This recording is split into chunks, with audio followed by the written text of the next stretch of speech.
High, I am রি। আজ current অ্যাফেয়ার্সের আরেকটা নতুন কোশ্চেন নিয়ে এলাম যে তোমরা এখন শুনেছো যে রাশিয়াতে রিসেন্টলি খুব বড় সড়ো একটা সুনামি এসেছে। শুধু রাশিয়াতে নয়, ইভেন জাপানের হোকাইডো, এমনকি আমাদের যদি চায়নার দেখা হয় তাহলে চায়নার যে মেনলি ইস্ট সাউথ ইস্ট পার্টটা আছে ওখানে, মানে যেখানে সাংঘাই কিংবা হংকং যে বড় বড় শহরগুলো আছে ওই সাইডে। তো তোমাদের কাছে এখন কোশ্চেন হবে যে এখানে তোমরা ম্যাক্সিমাম বছরের সময় শুনে থাকো এখানে কখনো না কখনো কোনো ভলক্যানিক এরাপশন হয়, কোনো সুনামি আসে।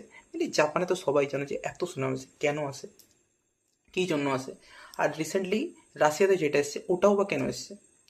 এই সবগুলোর মধ্যে একটাই কানেকশন, সেটা হচ্ছে রিং অফ ফায়ার। কারণ কি এই প্রত্যেকটা এরিয়ায়, প্যাসিফিক ওশানের এই প্রত্যেকটা এরিয়ায় রিং অফ ফায়ারের মধ্যে আছে। কেমন বলে এসেছি, তোর ইউএসের যে ওয়েস্টার্ন পার্টটা আছে আর রাশিয়ার যে পার্টটা এখন হয়েছে ইস্টার্ন পার্ট, যেখানে আছে বেরিং স্টেট আছে, বেরিং স্টেট যেখানে আছে ওখান থেকে শুরু করে ওশেনিয়ার কিছুটা পার্ট, ইন্দোনেশিয়া তো পুরোটা আছে, সুমাত্রা, এগুলো পুরো সবগুলো ওদের মধ্যে আছে। এটার মধ্যে রিং অফ ফায়ার আছে। রিং অফ ফায়ার কি? রিং অফ ফায়ার জানতে গেলে তোমাদেরকে আর একটু ডেপথে যে জানতে হবে, কয়েকটা জিনিস জানতে হবে, যেমন যে প্লেট কি, টেকটনিক অ্যাক্টিভিটি কী হচ্ছে, সাবডাকশন জোন কি, কীভাবে হচ্ছে, কি হচ্ছে এখানে।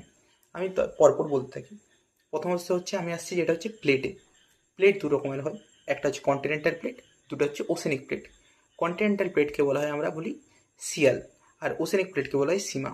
কেন বলা হয়? কারণ কি কন্টিনেন্টাল প্লেট সিয়াল মানে ওটার যেটা বলা হয় ডেন্সিটি একটু কম, তার জন্য ওটা উপরে থাকে। আর সেখানে ওসেনিক প্লেটের ডেন্সিটি একটু বেশি, ওই জন্য ওটা নিচে থাকে।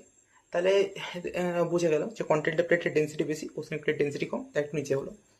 এই দুটো প্লেট যখন একটার উপর একটা, কিংবা একটার কাছাকাছি একটা, কিংবা একটা নিচে একটা হয়, তখন কিন্তু এই সমস্ত সেসমিক অ্যাক্টিভিটির কারণে আর্থকুইক সৃষ্টি হয়। সেসমিক অ্যাক্টিভিটি কী হয়?